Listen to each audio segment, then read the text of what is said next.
Baao Community College, San Juan, Baao, Camarines Sur. Welcome to the Living in the IT Era subject. This is Richard H. Baroga, ABS-CITUBE student, and our instructor, Sir Pogi Jesus B. Rances. This video discussion is about the history of computer, basic computing period. Objectives: at the end of the video, the viewer should be able to know the brief history of computer, identify those basic computing period, and last, give its definition and inventor. What is the brief history of computer? Earliest computer, originally calculations were computed by humans, whose job title was computers. These humans' computers were typically engaged in calculation of mathematical expression. The calculation of this period were specialized and expensive, requiring years of training in mathematics. First use of the words computer was recorded in 1613, referring to a person who carried out calculation or computation, and the word continued to be used in the sense until the middle of 20th century. Early man relied on counting on his fingers and toes, which by the way is the basis for our base 10 numbering system. He also used sticks and stones as markers. Later notched sticks and knotted cords were used for counting. Finally came symbols written on hides, parchment, and lantern paper. Man invents the concept of number, then invents devices to help keep up the numbers of his position. So, ang kasaysayan ng computer science ay nagmula pa noong bago sumulpot ang makabagong disiplina nito. Ito ang paniniwalang upang lumitaw noong ika-12 ng siglo ang progreso ng mekanikal na imbento at ng matematikal na teorya patungo sa makabagong konsepto at makina ay nagbigay daan upang makabuo ng isang akademikong larangan at batayan ng isang napakalaking industriya sa buong mundo. Letter A is tally stick. Tally stick was an ancient memory aid devices used to record and document number, quantities, and messages. Tally stick first appeared as animal bones carved with notches during the Upper Paleolithic. A notable example is the Ishago bone. Next is abacus. In the Roman Empire, the ancient Romans developed an abacus, the first machine for calculating. So ang abacus ay binubuo ng mga buto at beads na nakatuhog sa isang patpat o rod. Ginagamit ito ng mga mananalakal na incheck sa pagkikwenta. Letter C is Napier's bones. Industrial age 1600.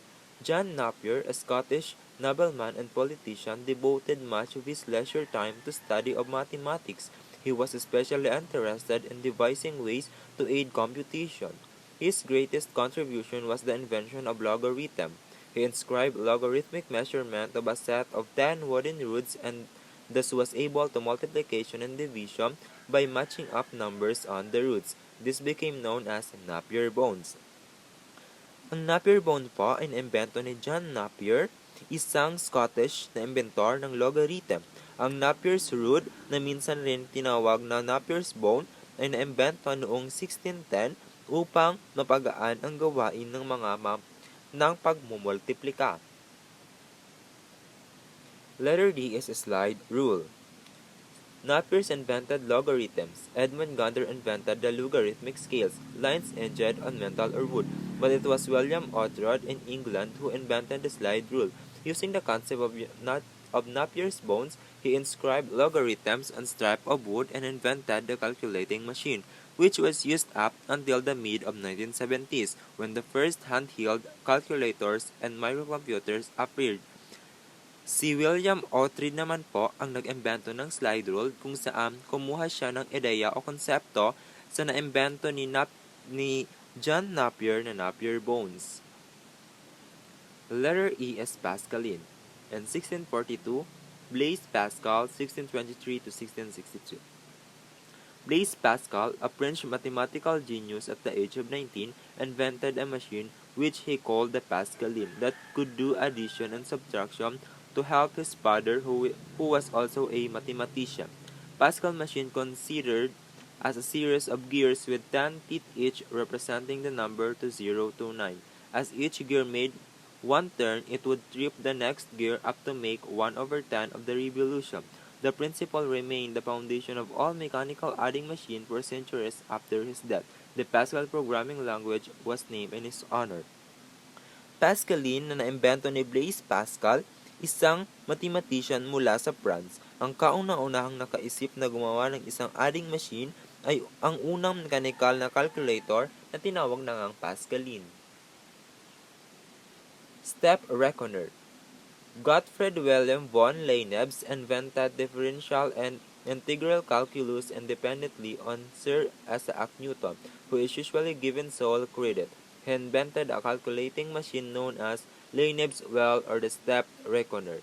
It could add and subtract like Pascal's machine, but it could also multiply and divide. Yung step reckoner naman ay naimbento ni Gottfried Leibniz, isang Alemanyang mathematician na naglikha ng calculator na nakapagsasagawa ng apat na pangunahing operasyon sa matematika na tinawag niyang Leibniz Step Reckoner. Letter G. Jacquard Loom. In 1745, Joseph Marie Jacquard, or 1752 to 1834, it took inventor Joseph M. Jacquard to bring together Bocchan's idea of continuous punch roll and Falcon's ideas of durable punch cards to produce a really remarkable programmable loom. Weaving operations were controlled by punch cards tied together to form a long loop, and you could add as many cards as you wanted. Each time a thread was woven and the rule was clicked forward by one card. The result revolutionized the weaving industry and made a lot of money for Jacquard. This idea of punch data storage was later adopted for computer data unit. Letter H as arithmometer. Arithmometer is the first digital mechanical calculator strong enough and reliable enough to be used daily in an office environment. A calculator could add and subtract two numbers directly and could perform long multiplication and divisions effectively by using a movable accumulator for the result. Patented in France by Thomas de Colmar in 1820. Letter I is analytical engine. Was proposed mechanical general-purpose computer designed by English mathematician and computer pioneer Charles Babbage. It was first described in 1837 as the successor to Babbage's difference engine, which was a design for a simple mechanical calculator. Yung analytical engine ni Charles Babbage ay isang Ingles na mathematician na naglikha ng analytical engine na nakapagsasagawa ng mga bagay sa tulong ng mga programa na ipinapasok sa isang makina. The first computer programmer. Charles Babbage, known as the father of the modern computer, even though none of his computer work or were even constructed entirely. He first designed plans to build what he called the automatic difference engine. It was designed to help in the construction of mathematical tables for navigation. Unfortunately, engineering limitation of this time made it impossible for the computer to build. His next project was much more ambitious.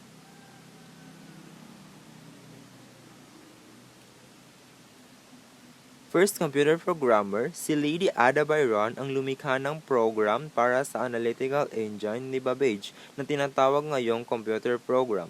Si Charles Babbage po ay ang father ng modern computer dahil sa kanyang nilikha. Ngunit, ang tinataguriang first computer programmer ay si Lady Ada Byron. Do you have any question? So now the question is, can we mention or do you understand about those mentioned name of basic computing period? If yes, can we now enumerate it again?